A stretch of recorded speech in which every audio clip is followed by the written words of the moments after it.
Good afternoon, and thank you so much for joining us. Welcome to Wednesdays with Woodward, a webinar series where we convene leading experts for conversations about pressing issues at the intersection of insurance, business, and public policy. We're so glad you're here with us today. I'm Jessica Kearney, Vice President for Public Policy here at the Travelers Institute, filling in for our host, Joan Woodward. Before we get started, I'd like to share a disclaimer about today's program. Also, a huge thanks to our webinar partners today for joining us: the Insurance Association of Connecticut, the National Association of Professional Insurance Agents, the Masters in FinTech program at the University of Connecticut School of Business, CBIA, the Insurance Association of Connecticut, the Metro Hartford Alliance, and of course, the Center for Corporate Citizenship at the Boston College Carroll School of Management. Thank you so much to all of our valued partners. Now on to our program. So today we're going to be talking about employee engagement. Broadly speaking, whether you're in the business world or the public sector, we all know the value of having an engaged team. And I'm sure we each know personally how great it feels when you're really engaged at work, when you have purpose and you really have that meaning, that reason to get up in the morning. When you feel good about showing up each day.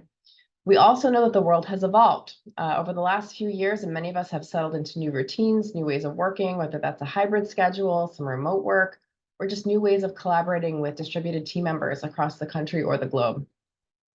We thought it might be a really interesting moment now to revisit employee engagement for today's program, really through a lens of community involvement. So maybe your employees volunteer in the community, or you have a company-wide day of service. We want to know, what do employee community outreach programs actually look like today? What value are they driving for communities and your business? And have they evolved with our new ways of working? We're going to dig into all of that. And importantly, we want to share some examples of wins and success stories that you can consider rolling out in your own workplace. So if you're looking to breathe new life into your community outreach in 2024, this next hour is going to be for you. I am thrilled to be joined today by two outstanding speakers in this space. They'll share the latest research on how these programs benefit communities as well as businesses and their teams, and they'll add insights and perspectives from their vast experience. First up will be Colleen Olphert. She's the Director of Membership and Member Services at the Boston College Center for Corporate Citizenship. The center is dedicated to advancing corporate social responsibility and provides more than 500 member companies, including Travelers, with resources, research, and executive education to help companies shape their engagement programs. Colleen leads the strategy and operations related to recruitment and retention of member companies. She organizes and leads advisory boards, oversees research, and so much more. Prior to joining the center in 2001, Colleen worked in the nonprofit sector, and she received her MBA and her master's in social work from Boston College. Next up, we're going to be joined by my colleague, Marlene Ibsen. Marlene is CEO and President of the Travelers Foundation and Vice President of Community Relations for Travelers, a position she's held since 2007. Marlene manages Travelers charitable giving and is responsible for community-related employee engagement and development activities. Marlene has established a strategic approach for our company's philanthropy, and it's designed to align with our business interests with community need. Under her direction, the Travelers Foundation has successfully implemented a number of signature programs, including our very special Travelers Edge program, a nationally recognized career pipeline intended to increase the number of under-resourced students who complete bachelor's degrees and prepare for careers in insurance and financial services. And there's so many more that we're going to dig into and talk about today. And I know there's so much more that Marlene's going to share from her experience. So I'm really thrilled to have you both on today. Let's get started. We'll level set with a few words from each of you. And Colleen, I'm pleased to welcome you to the Zoom floor and have you take it away. Thank you so much, Jessica. It's wonderful to be here. As mentioned, I'm with the Center for Corporate Citizenship. We have been working with companies like Travelers since 1985 to help advance corporate citizenship through our research, our executive education, and our member services to close to now almost 500 member companies. We work in many different ways, but we think about the big picture of corporate citizenship, which is how companies are exercising their rights and responsibilities, obligations, and privileges. How do you show up in the world? How do we show up in the world? You may measure this by looking at your financial results, looking at governance, environmental, or social results. And we're going to talk a little bit about some of the social results with community involvement, employee engagement, and volunteering. but really it's an integrated piece that companies need to be working on through their operations and corporate citizenship. Everything works together. When it's integrated, it provides even better results. We do a survey every other year called the State of Corporate Citizenship. And in it, we each ask companies about what are their business goals. And you'll see here business goals that companies are trying to achieve across all industries. And when we have a group of companies that don't integrate corporate citizenship into their business strategy, we see that they're fairly successful in meeting those business goals. But when there's a group of companies that do integrate corporate citizenship with their business strategy, they're much more successful on every single business goal. We've been seeing this for several years, and we just really feel like integrating corporate citizenship into the business is something that helps both the community and the business. One of the ways that companies integrate corporate citizenship is this employee engagement piece, involving employees in providing resources, giving back to the communities in things like volunteering or workplace giving programs. We do research called the Community Involvement Study, and in it we ask companies about things like their workplace giving programs. We can show that now, and their volunteering. And almost 100% of companies have some way of workplace giving, asking employees to contribute to nonprofits who are in need, be it during disasters or throughout the year in different campaigns. Many companies often offer matching, not everyone does. And we do hear from companies saying, oh, I don't know if this would be a benefit to offer to our employees. It might become very expensive. What we have realized is that the participation rates are not huge. It's great. There's a number of employees who participate. It can get up to, we have some companies that do say 100% of their employees participate, but generally the median is about 35% at the most, 7% for things like disaster relief. What this says, though, is that employees feel good when a company is offering it.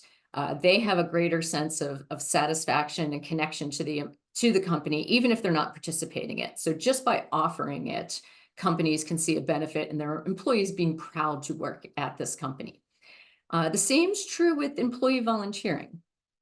As we show here, again, participation rates in volunteer programs are not huge. In some companies, they have 92%, 100%. Smaller companies tend to be having a greater participation rate. That's less than 1 billion in revenues. That's the way we were just looking at. We split up the companies that participated in our community involvement study. Largest companies were 5 billion or more in revenue. In the median, a smaller company is about 41%. So half of the companies were below that and half were above. The largest companies, 24%. When we did this research, it is about 9 months to a year ago in 2023. I will say it was coming out of a tumultuous time. There was a lot of changes happening in companies where people were working, remote, hybrid, many different things. And what we've been seeing in the past month is kind of an increased focus on employee volunteer programs, an increased focus of employees wanting to be involved and being involved. So I would say this research, the next time we do it, these numbers will probably go up. One of the reasons it's important that companies are thinking about not just having the program, but encouraging employees to participate in these programs is the results that we'll see going forward. One of the questions we ask in the survey is, do you measure the connection between employees who volunteer and how engaged they are in your business, in your company? Are they engaged employees in the sense of being productive and enthusiastic about working, as well as volunteering? And a little over half of the companies in our survey do this type of measurement. And if you see going forward, after we get through a little over half, and then the results, however, are even better. Of those folks that measure, 96% found a positive connection. They find that employees who volunteer in their programs are more engaged at work. And this is important to the bottom line of companies. This ties into real business processes. When you see that participation leads to engagement, we'll go forward a little bit. That engagement is engagement at a level that's not just engaging in volunteer programs, but being engaged at work. So Gallup does a state of the workplace study where they measure engagement at work. And you'll be able to see going forward that the top quartile, the number of folks who are the most engaged, they're enthusiastic about work, they show up, they help their fellow employees, they speak well of the company.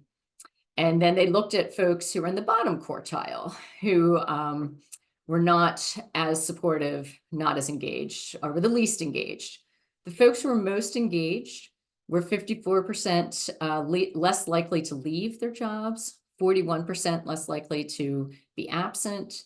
There was 17% more productivity. Sales and profitability also went up. So this connection between employees who volunteer are more engaged. It's not a chicken and egg. The research doesn't show if volunteering is what helps employees to become more engaged, or if it's that more employees do volunteer, but having that opportunity for employees is going to bring you results from employees that are already in your workforce. They're going to be able to make bigger contributions to your company. And this is important. Your community involvement programs connect people to the purpose, and that progresses both the business and the community. So your community involvement programs give employees opportunities to learn new things. It may give them the opportunity to show their leadership or mastery in programs that they already do. It gives them new ways to connect to colleagues, and we're going to talk more about some of these things. It helps develop networks that can power innovation. And it's important that it helps the bottom line. Employee volunteers provide value both to your business and to the communities. And I look forward to talking with you more about this. And now I'm going to turn things over to Marlene. Well, thank you, Colleen. And I want to make sure that I thank Jessica and the whole Travelers Institute team for including me today.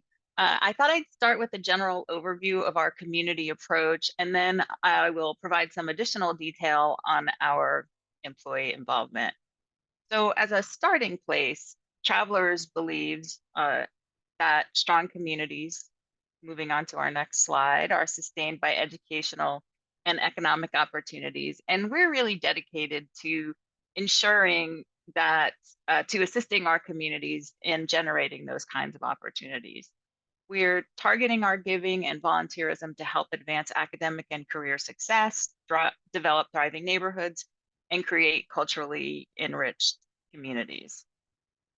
And on the next slide is our framework for helping us decide what investments to make and activities to develop. This is our sort of baseline operating framework, and it helps us demonstrate that in community relations, we operate as a business unit with an eye to bringing value to the business as any other company in Travelers, any other department in the Travelers company would do. Within our department, our next slide has what I refer to as our platform. This is a big election year, so maybe thinking about a platform is a way to think about what we do. We've been using this for a long time. Our work, where we intersect the company's interests with community needs and assets, is all about ensuring opportunity. And so this exhibit is sort of our touchstone. The pillars you just saw tell us the attributes our work should have, and this reminds us what the work is all about and how we can deliver on the Traveler's Promise. If you're not familiar with the Traveler's Promise, it is taking care of our customers, our communities, and each other. And so, of course, what we do on the community team is a big piece of ensuring that the Traveler's Promise is delivered. On the right is the outcomes we are trying to help the community achieve. So I mentioned these earlier. Within each of these areas are more specific, detailed elements of what we are trying to support in the community, and we do this through giving and volunteerism. On the left are the two planks in our platforms. these are our key strategies that we tie all of our work to. So of course, having our strategic giving programs, but then our second one is strong employee involvement initiatives. And this is all about supporting the company's efforts with culture building, developing inclusion and empathy. These are competencies that we want to build and reinforce at Travelers. And as part of that strategy, we've created Travelers Community Connections, which is a comprehensive community involvement program. It includes matching gifts and volunteer rewards. And it's to encourage involvement and capture and report on those activities as well. So what are we seeing at Travelers? As Colleen mentioned earlier, the pandemic really slowed employee involvement activities, but we are seeing that we are on a trajectory to get back to pre-pandemic levels. And I should also say that we've been very pleased with the growth of our numbers of employees who participate in Travelers Community Connections and use our platform to log their volunteer hours. We ask employees to log anything they're doing personally, inside or outside of work, as well as trying to capture all of our corporately sponsored and organized team activities. But we know we're not capturing everything. We know our employees are really involved in many, many ways in their communities. And this probably is just the tip of the iceberg of what's really going on all across the country and in the UK, Ireland, and Canada. But we are headed back up. We set a goal in 2023 to challenge our employees to reach 100,000 volunteer hours.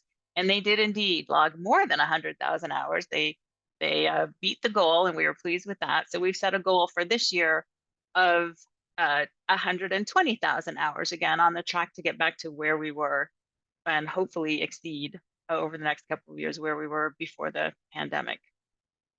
The other thing we're seeing now is a big surge in large group, short duration community activities, which usually ends up being packing events. There are a few other things people can do. But this is, for instance, a national sales team getting together. They've got a couple days of business training and programming going on, but they take an hour or two and they want to have a community element to it. And we're just seeing a really big demand, I think, coming out of the pandemic. Teams want to get together more. They want to reinforce the Travelers promise as part of the culture building at Travelers. And so this is something we've been doing all sorts of different kinds of activities along these lines, such as reading literacy kits that get donated to local schools or local after-school programs. During the pandemic, we increased our virtual volunteering capacities. We had some virtual volunteering going on, e-mentoring type programs, but of course, with everybody not getting together in person, we and our nonprofit partners had to be creative and expand those virtual volunteering opportunities a lot. And what we found is those are still appealing to a lot of people. It's still a great and efficient way to give your time to the community. And also, you can volunteer for something that isn't necessarily in your local community and potentially with other members of your team without having to get everybody together in person. We've still got a steady interest in small group one-day activities. So think of things like a team going out to build a Habitat for Humanity home in their neighborhood. That remains one of our most popular volunteer activities across the country, as well as junior achievement, going into local classrooms and helping students learn about financial literacy and sort of the economic and civic environment. Those have come back. Habitat in particular is very strong this year. We have a lot of builds planned. And then, of course, we have the annual Travelers Community Connections campaign, which is focused on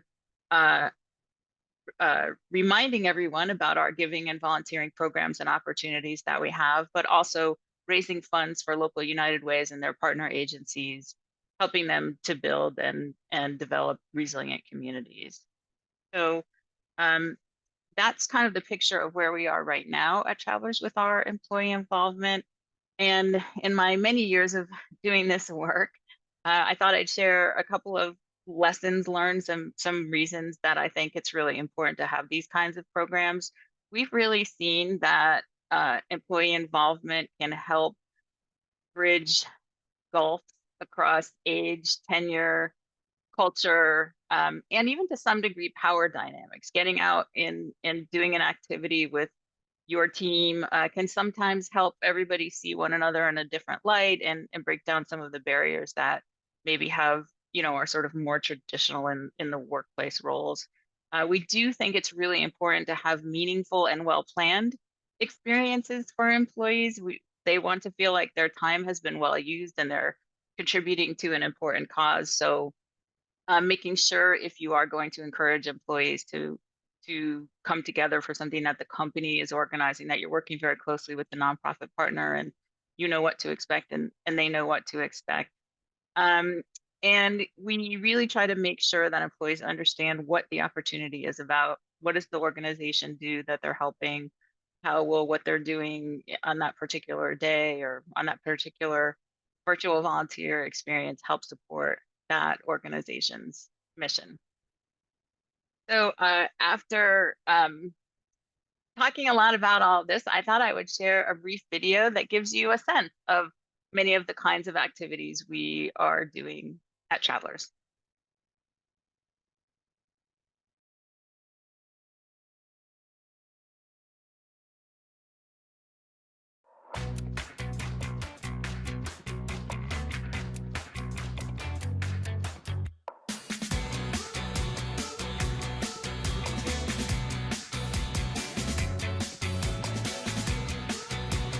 If you're gonna do something, do it for that difference. Do it for that moment. Do it for one child that needs you. Do it for that one family that needs you. Do it for that area of the community that needs you. It's not just about, profit and dollars. It's about what cultural impact will you have on the community that you're part of.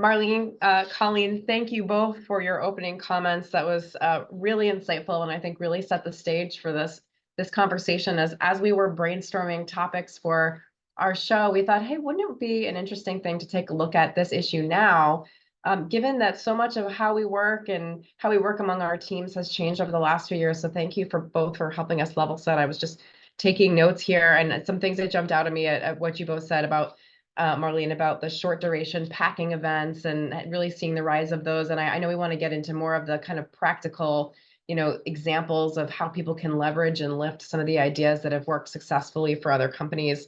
I love what you said about helping these different employee community engagement activities, helping to really span and bridge generations and different types of groups working together. We've had several shows now about Gen Z and getting to know your Gen Z colleagues and generations in the workforce. And I think that's a terrific angle. And Colleen, what you mentioned about even if you're not participating in these programs, just the fact that your company or organization has them is a point of pride for your employees. So I think these are very good angles to unpack. So thank you again. As always, we want to kick off with, as we get into our moderated discussion, we want to kick off with an audience poll. So if we can bring that up. We want to get a sense from the folks on the line for how their organizations are currently curating experiences for employees in the community. So select all that apply. My organization allows employee volunteering during work hours, offers paid time off to volunteer, offers a day of service, matches employee charitable donations, offers team building in our community, virtual volunteering opportunities, which we talked a little bit more about, and we'll get into some of that as well. Or does not have an employee involvement strategy. So I see all these coming in. Looks like a big numbers of folks have employee volunteering during work hours. Let's go ahead and share those results. So 76% of people say they've got volunteering during work hours through their employer. 60% say their employer matches employee charitable donations. Fewer having a day of service or virtual volunteering opportunities. Only 36% on the virtual side. So Marlene, Colleen, anything that strikes you out of this list and the results? I think they're tracking very close to what we've been seeing in our research. I mean, these things are all continuing to different levels inside companies. And I would agree. I think it's great that most do have something. And I think it's powerful. I think the virtual volunteering opportunities is emergent, right? As we all do more and more of our business virtually, more companies will figure out, and more nonprofits will figure out how to make those experiences valuable all around, without having the sort of traditional show up and volunteer experience. Yeah, that's great. That's great. So Colleen, I want to give you a minute here. You talked a little bit about the center at Boston College, which you helped lead.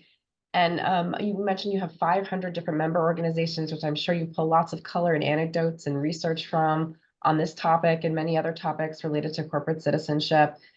How have you seen these programs evolving across your member companies and in your research? And what do you think really are the top trends today in these few years since the pandemic when it comes to getting employees out there in the community?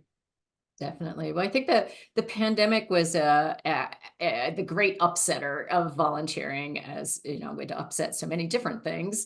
But as Marlene was mentioning, what travelers had done was very similar. People went virtual, and for a while it was kind of trial by error. How can we volunteer virtually? Does this really make a difference? And really, people started to find some innovative ways, effective ways.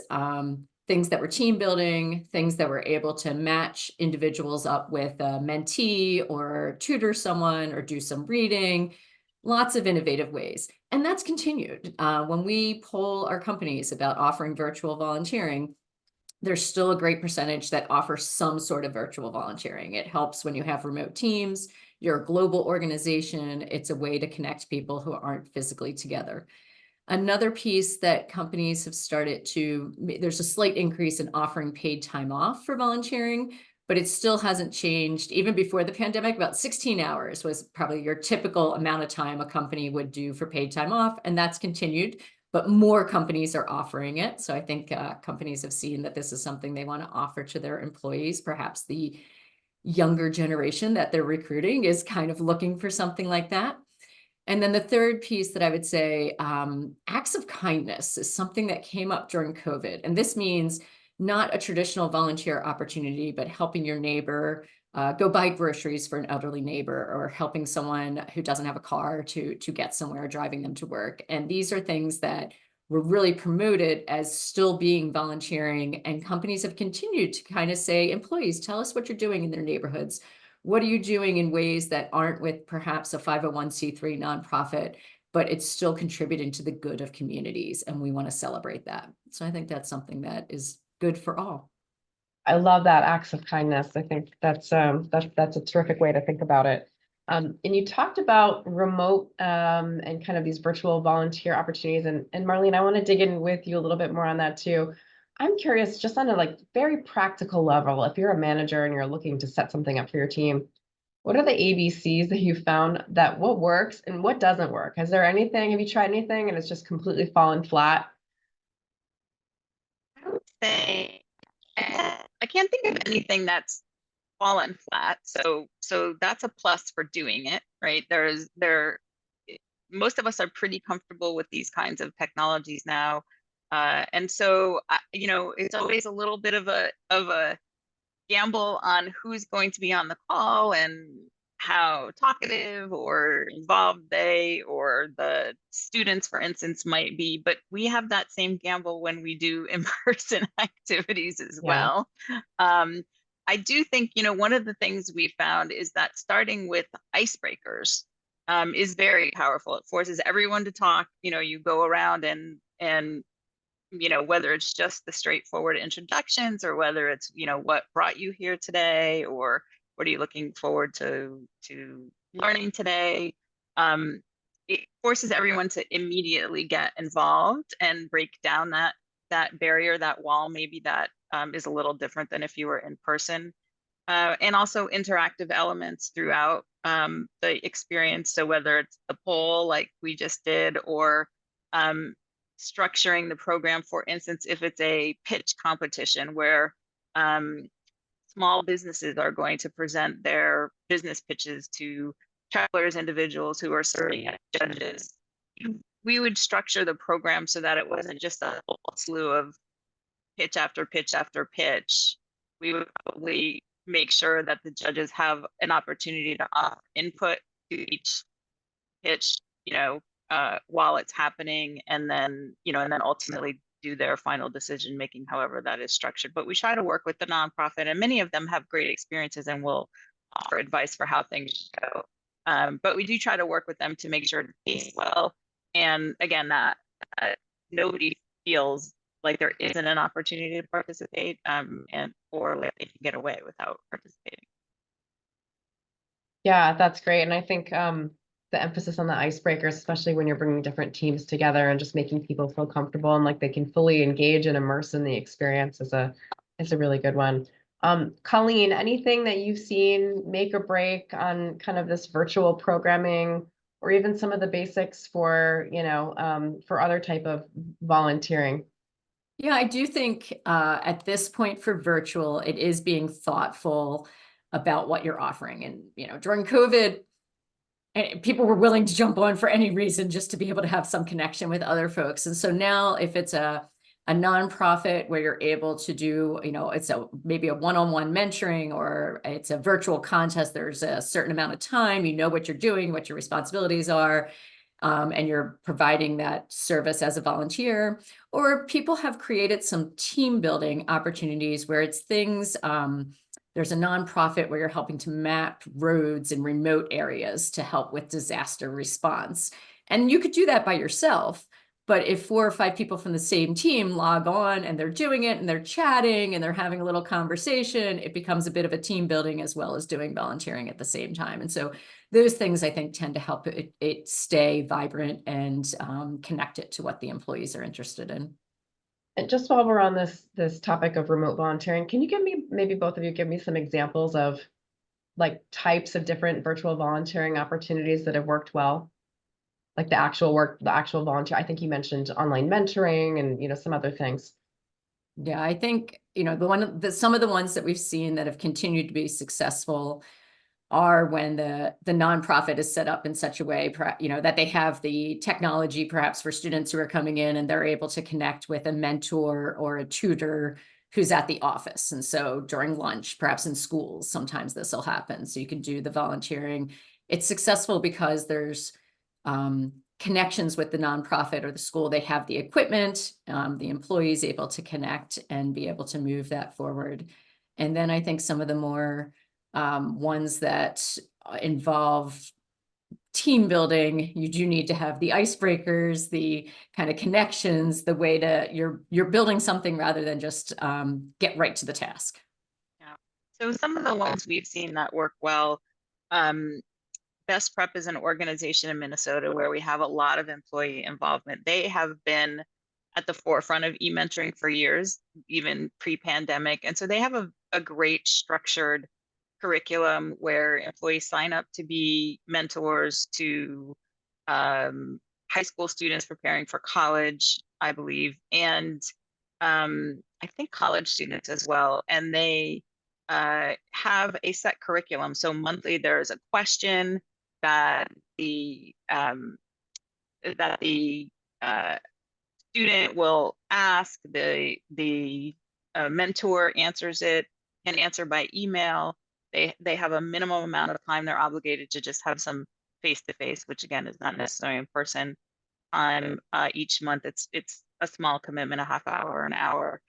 And then during the course of the year, they set up both in-person and other virtual group activities too, so that everybody sort of has a sense of being part of the larger thing in a larger community doing this. So that's one example. We've mentioned small business pitch type competitions have done well. Junior Achievement also has like a business competition type program where we've had judges come together. We've also had people volunteer to coach the teams to get ready for their presentations before they do the competition. So I think those are, and then there's the sort of individual ones like Colleen mentioned. We have some partners who offer, going in and translating historical documents through one of our partners with our Citizen Travelers programs to, we have people now also through Citizen Travelers, grading essays for middle schoolers about civics and democracy. So there are a lot of ways that people are engaging out there. And I'd add also the skills-based volunteering it moved virtual, and for some times it's stayed virtual. So if there's a nonprofit partner the company has that needs some marketing expertise or some IT expertise, and someone in the company they can match that person up and spend an hour a month or an hour a week working with the marketing team and the nonprofit. They don't have to be located in the same city anymore. They can, if you're a national company or a global company, you're able to help in different ways virtually, that nonprofit can really do some capacity building and move ahead in their mission to their community. That's great. And actually, we just had a question come in from Ashley. It says, where do we find these practical remote volunteer opportunities? I have a mixed team with 10 people located in different states across the US and would love to promote different ways for them to get involved. I think that's a little bit what you were talking about, Colleen, but how do folks who are interested, who have these distributed teams, go about finding some of these nonprofits that might be able to work with them that aren't maybe geographically tied? No, I would start with larger organizations, national organizations like United Way or Junior Achievement. They right on their website, they have recognized that there's different ways to connect people in besides in-person volunteering. For programs like the Center, we have on our website some resources for virtual volunteering. And there's other organizations like ours, like Points of Light, that focus primarily on corporations and volunteering. And they would list things at a global, national, and perhaps down to a regional level that you're able to find some of these things. That's great. Colleen, I want to keep it rolling with you for a minute. What are some of the obstacles you see? Obviously, we keep on talking about all the member companies that you work with. What are some of the obstacles of people who maybe want to get into this space, but they hesitate, or there's challenges that they see? Can you talk a little bit about that and how companies have overcome them? Definitely. I think when I hear from community involvement professionals, if they want to expand the volunteer program, or they want to start a volunteer program, and there's this sense of it's going to cost too much money, it's going to take employees away from the work. One of the things that we try and give is sort of this business case to the community involvement professional, or to the individual if it's an employee trying to start this, that the research is showing that employees who volunteer are more engaged. Individuals who volunteer tend to be healthier. That might be less absenteeism. There's these team building type volunteering that can create innovation and connections. And so for a short-term cost, you tend to have a long-term return on investment in keeping employees engaged, keeping them doing innovative things. And so that's the sort of thing that we try to help employees or community involvement professionals be able to build that business case to kind of sell it to senior management or get the buy-in from whoever needs to sign off on this, and then just try it. Yeah, that's great. Marlene, I want to pick up on something that you said earlier, which was there's a lot of volunteering that's already happening among your employees that may not be captured, right, by your organization, things, whether they're on the PTA or the Little League. How can organizations kind of harness that existing power of employees volunteering in the community, or even help them determine kind of a direction or a strategy based on what employees are already doing? Sure.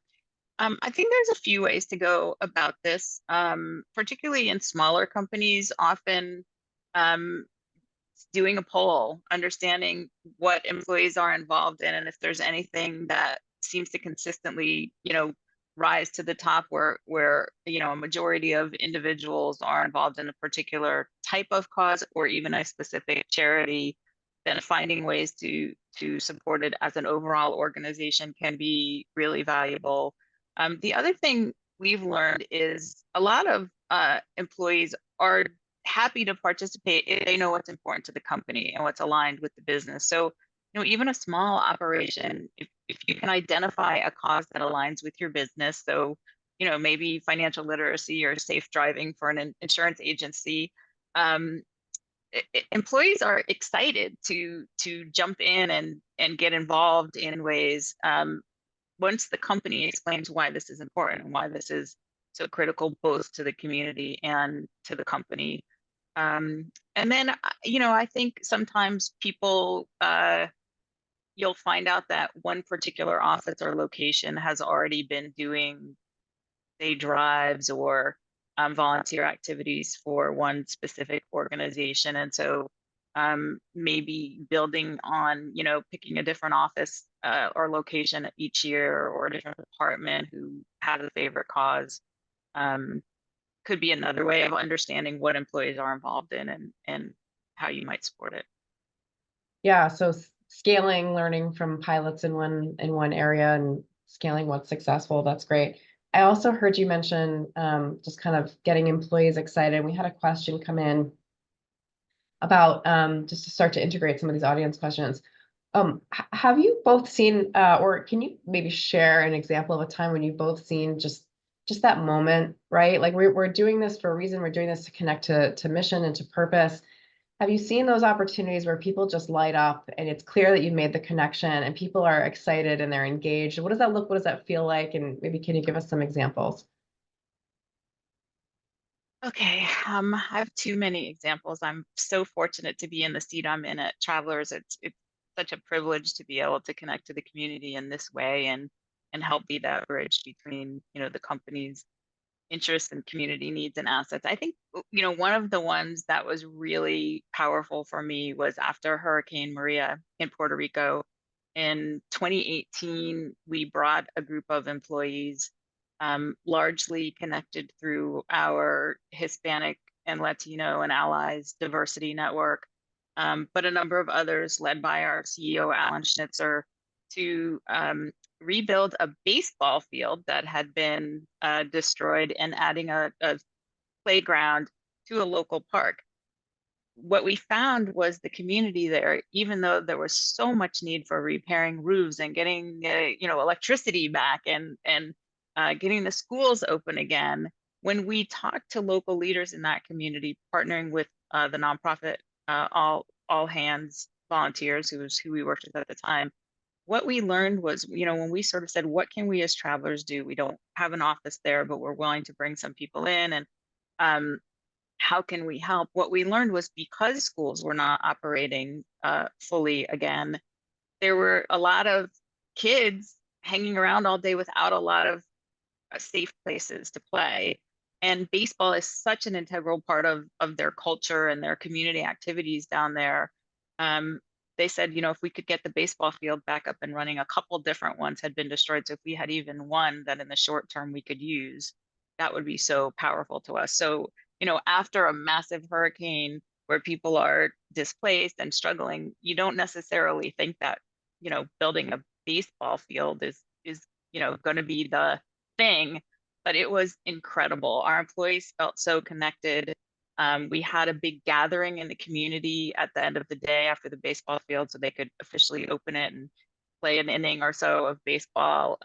And people were so appreciative. Our employees were so connected to it, and felt so overwhelmed by the opportunity to be a part of it, even though, let me tell you, they worked really, really hard in very hot and humid weather for that day and the next day, half the day as well. So that's one for me that was just incredible, and people really connected over it.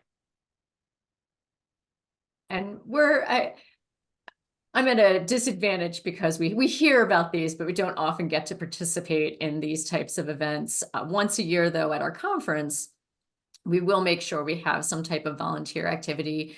Travelers one year helped the participants at the conference put together 500 emergency relief bags, or when you were like a disaster response bag, so that if there was a flood or a fire, you had to grab it, had all your important papers and various things. And those types of events at our conference allow people to participate, to help us in some community, to learn about a organization and or a topic.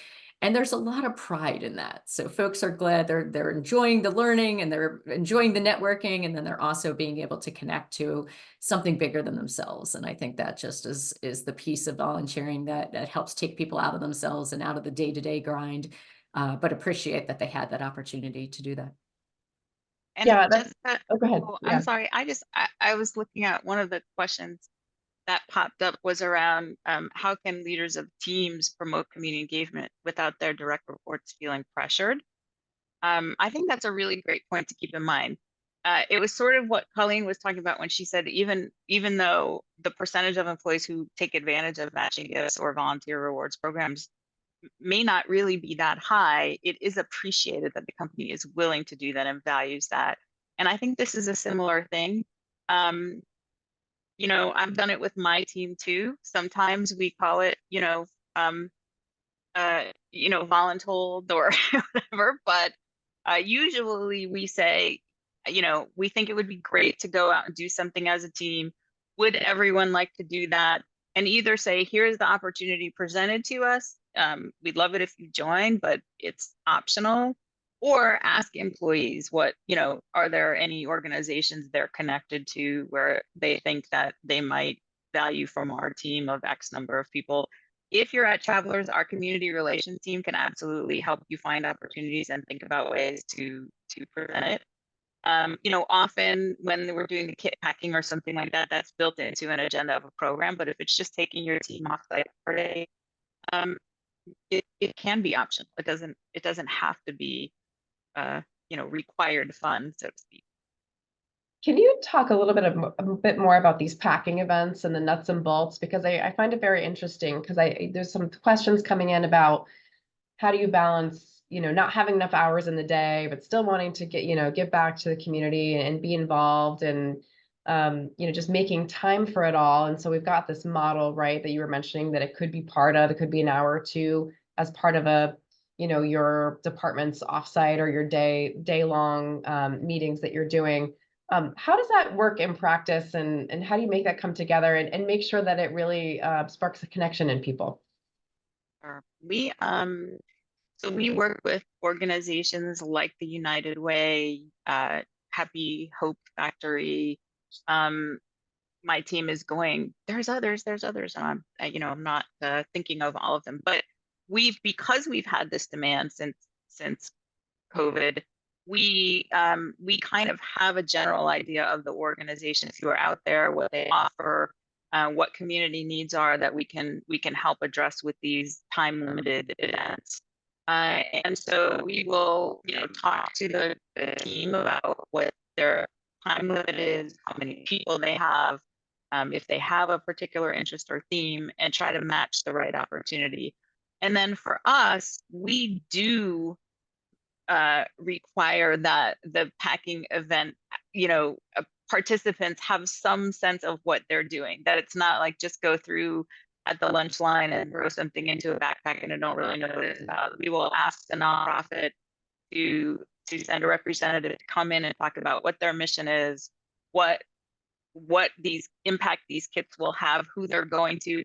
In some cases, we even have nonprofits who have speakers bureaus, and they will bring in someone who has benefited from their services and wants to tell their story and speak about it.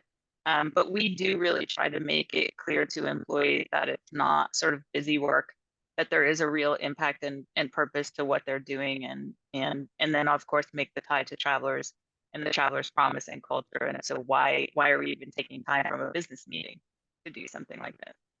Yeah.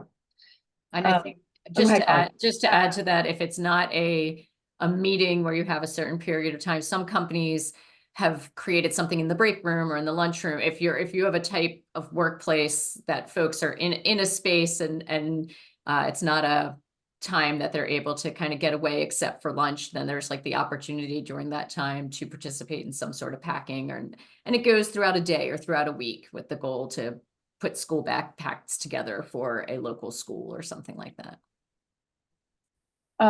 Colleen, what do you think are the key elements of a successful employee volunteer program? Are there any kind of angles or strategies as you're putting one together that it's just absolutely must do? So I think making sure it's voluntary. So as to that most recent question, but the choice. So this is something, as a company, you may have a social aspect that you want to impact change. You're looking at financial literacy or STEM, whatever it is. Your volunteering program should probably include some of that, but you shouldn't stay bounded with that because your employees have so many various interests and things that they want to get involved in. I think Gen Z is a lot around the environment is something that they're passionate about. And so you're trying to create this choice where employees this is something they're passionate about. They can do the volunteering on their time and talk about it or count their hours. They're bringing their whole self to work and they're feeling respected for that. And then also if you're offering various programs, you have some things that are an hour, some things that are on Saturdays, things that you could bring your family to, things that teams do, individuals. So the variety and choice is really important to be a successful volunteer program. That's great. Marlene, can you talk a little bit more about some of Travelers' signature community involvement programs and maybe some lessons that we can derive from them? Sure.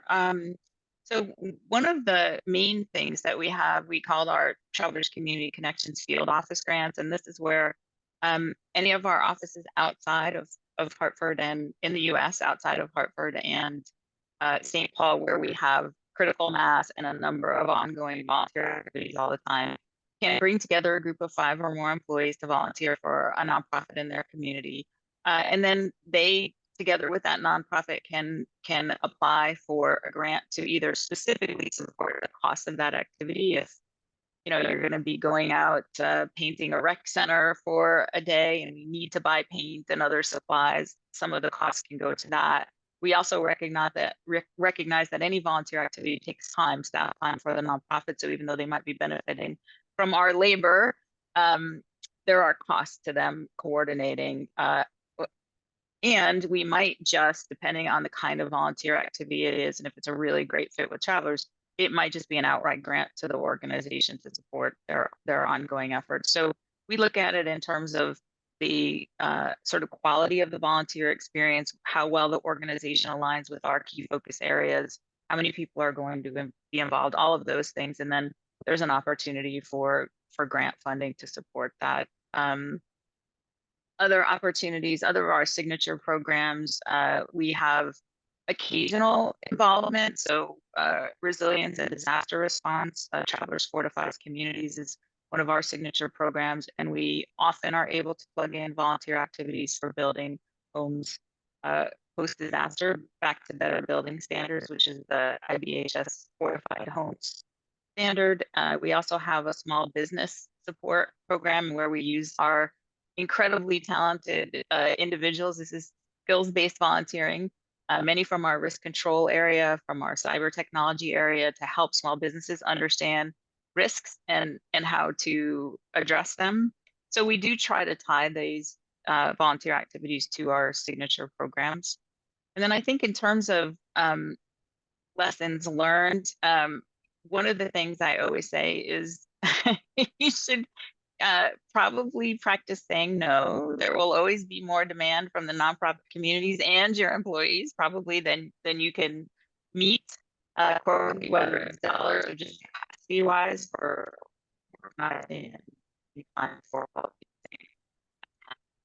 how you'll select for organizations. Again, is it something you want to be employee driven, grassroots, or do you want to target some local or national programs that really fit well and align with your business? And then, as part of that, are you looking for partners, not just to write a dollar grant to, but to come with organized volunteer activities so you don't have as heavy a lift there?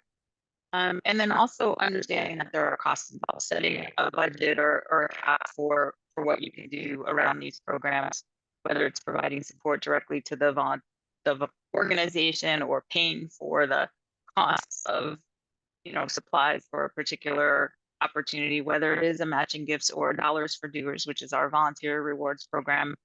Knowing what you can handle. I think earlier there was a question to how do we offer it if we're not sure what the cost is going to be? We have a budget on our program every year, and we let employees know that while we would love it if they blow through the cap because it means they're that much more involved in the community, we have a limit, and there may be a point. We try to budget smartly around it and account for growth most years, but we are clear that we have a limit on the budget for those various programs, and hopefully we're not going to bump up against it during the year. Yes, have to have the budget. That's always important, right? Yep. So I want to close, Marlene. I'm sorry, Colleen. I want to ask you any mistakes that you see, any lessons that other people have learned that we could learn from, so that we don't have to make them ourselves. And then I want to just close by getting any resources from either of you that people can go back to, and then I'll preview some of the upcoming programs. Great. I would give a word of advice, which is just that coming from a corporation, to kind of put the ego aside and recognize that though you all are experts in your industry, you're not experts in the kind of volunteer nonprofit world. And so engaging the nonprofits and then engaging employees in what they're interested in is the best way to succeed at these types of programs. Where we have seen it fail is when a company is like, we have this great idea and we're going to do X, Y, and Z. And hey, nonprofit, you should be our partner, because we want to do X, and that nonprofit's not set up correctly. The employees aren't interested. So start with those conversations. Start small too, do some trial and error, see what works. And especially if you're thinking about a longer term partnership, you want to kind of test the waters a little bit, see if it's a good match. And I think also think about the long term if you're going to do a long-term partnership, which is have serious conversations. Do your values align with the values of that nonprofit? What are the future goals? How do you both measure success? Make sure you're on the same page so that it's a good fit going forward.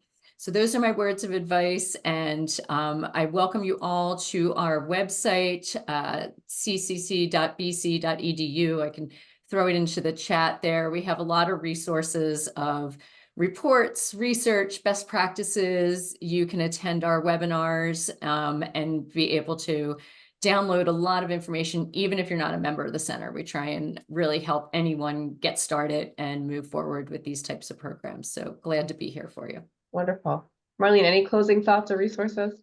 I would say just quickly consider the business impacts that you're hoping to gain by doing this. And, whether that's around engagement and involvement, whether it's around marketing and business prospecting, and then clearly communicate the goals and the guardrails for the programs. I think to Colleen's point, having a plan, thinking about it, maybe starting small.